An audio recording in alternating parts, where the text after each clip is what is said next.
Alors, bienvenue à cette conférence de presse. Le thème de notre conférence de presse aujourd'hui touche la fonction publique fédérale. Alors, vous savez très bien que le gouvernement conservateur a parlé de compression possible, compression sur 5 ans de 11 milliards de dollars.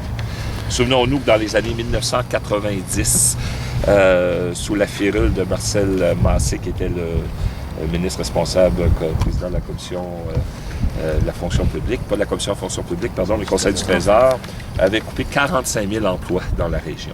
Et donc, bonnet bleu, conservateur, bonnet rouge, libéral, ça rend les gens extrêmement nerveux ici dans la région et c'est compréhensible. Donc, il y a une ambiance de travail qui est difficile.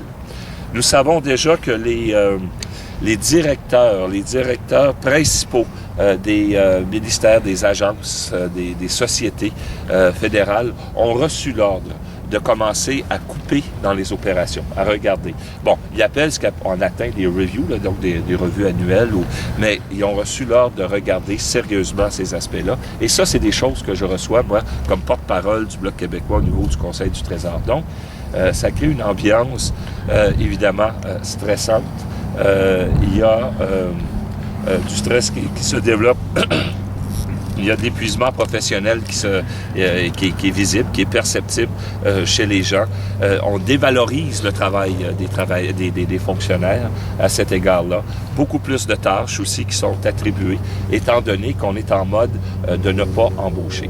Nous, au Bloc québécois, on veut maintenir les emplois. On sait qu'il y a beaucoup de gens qui vont aller à la retraite. C'est déjà démarré à cet égard-là. Puis c'est pas juste au fédéral, c'est au provincial, au municipal, même dans l'entreprise privée. Donc, il faut maintenir l'emploi pour une fonction publique efficace. Et aussi de couper dans la sous-traitance. On parle jusqu'à la hauteur de 3 milliards. La raison est simple. Très simple. C'est qu'on veut des emplois permanents, des gens qui vont se sentir à l'aise à aller travailler, non pas avoir à chaque 6 mois ou même à chaque 3 mois toujours le couperet d'un contrat qui se termine. Et à ce moment-là, toujours être sur le stress, est-ce que j'ai un nouvel emploi, etc. Il n'y a pas d'accumulation d'ancienneté, il n'y a pas de vacances qui s'accumulent, etc. Donc, la sous-traitance dehors, ce qu'on veut, c'est des emplois permanents à la fonction publique. C'est sûr qu'il peut y avoir des dossiers ponctuels, mais on parle dans la gestion quotidienne comme telle. Donc, bloc émissaire égale fonctionnaire pour les libéraux autant que les conservateurs. On l'a vu, l'histoire est là pour le démontrer. Je vais continuer, peu importe la couleur de la cravate du gouvernement au lendemain du 2 mai, à dénoncer cette situation-là et à appuyer les fonctionnaires, l'Alliance de la fonction publique, le Conseil régional de l'action publique de l'Outaouais.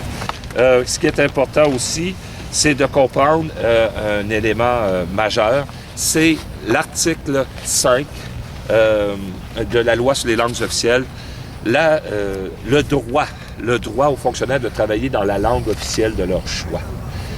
Le commissaire aux langues officielles a fait un rapport percutant, le dernier. Nous avons étudié la chose. Écoutez, il y a des fonctionnaires, ça va jusqu'à la hauteur de 40% dans certains ministères, qui se sentent mal à l'aise d'utiliser le français pour écrire ne serait-ce qu'un courriel ou encore un texte administratif important à leurs supérieurs en français. Ça va jusqu'à 40%. Et il y a même jusqu'à cette hauteur dans certains ministères des travailleurs de l'État qui se sentent mal à l'aise de communiquer avec leurs supérieurs immédiats en français. C'est tout à fait inadmissible. Pensons ici du côté Outaouais. Pensons ici dans la circonscription de Gatineau. On a 92 % de la population de la circonscription est francophone. On a plus de 6 000 personnes qui travaillent dans l'État fédéral. Le stress que ça cause. Les gens me disent, là, on écrit notre texte en français, on tient notre bout, on le regarde avec des gros yeux parce que là, ça va monter pour aller à la traduction. Puis là, le texte, il revient parce que des fois, la traduction n'est pas aussi fine qu'on voudrait bien. Ça veut dire que le supérieur en haut ne comprend pas le français de façon adéquate. Et à ce moment-là, ça crée un stress sur la personne qui est vue comme faisant retarder le processus, alors qu'elle exerce un droit. Et ça, ce travail-là, on va le maintenir. Il y a aussi, pendant cette campagne électorale, un outil d'évaluation des activités politiques qui était mis sur le site. Vous irez voir la Commission de la fonction publique, à savoir si un employé de l'État est en mesure ou devrait, un incitatif à ne pas le faire plus que d'autres choses, participer à la campagne électorale. Donc, d'exercer son droit de citoyen.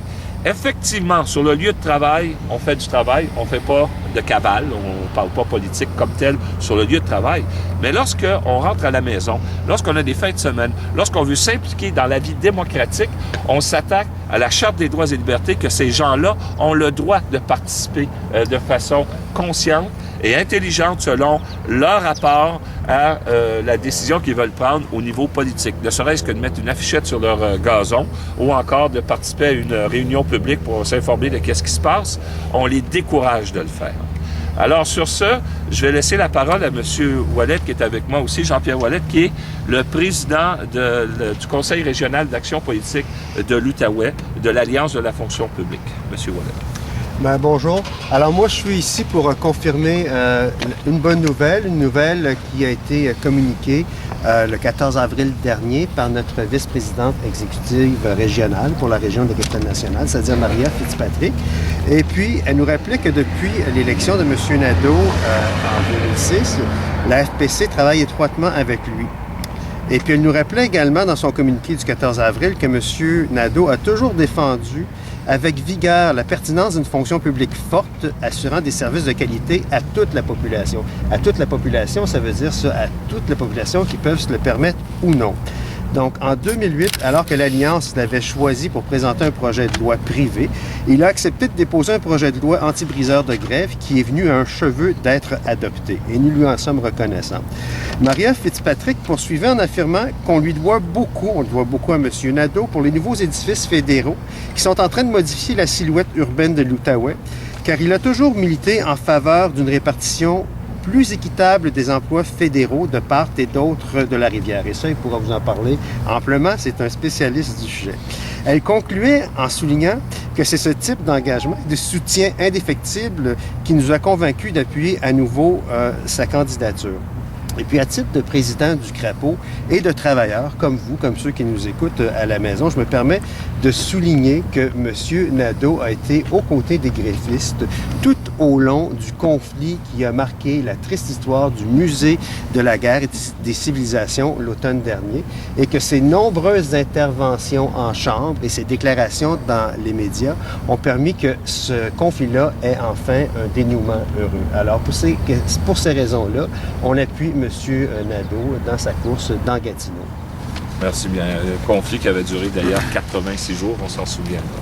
Donc voilà, c'est l'objet de notre conférence de presse ce matin.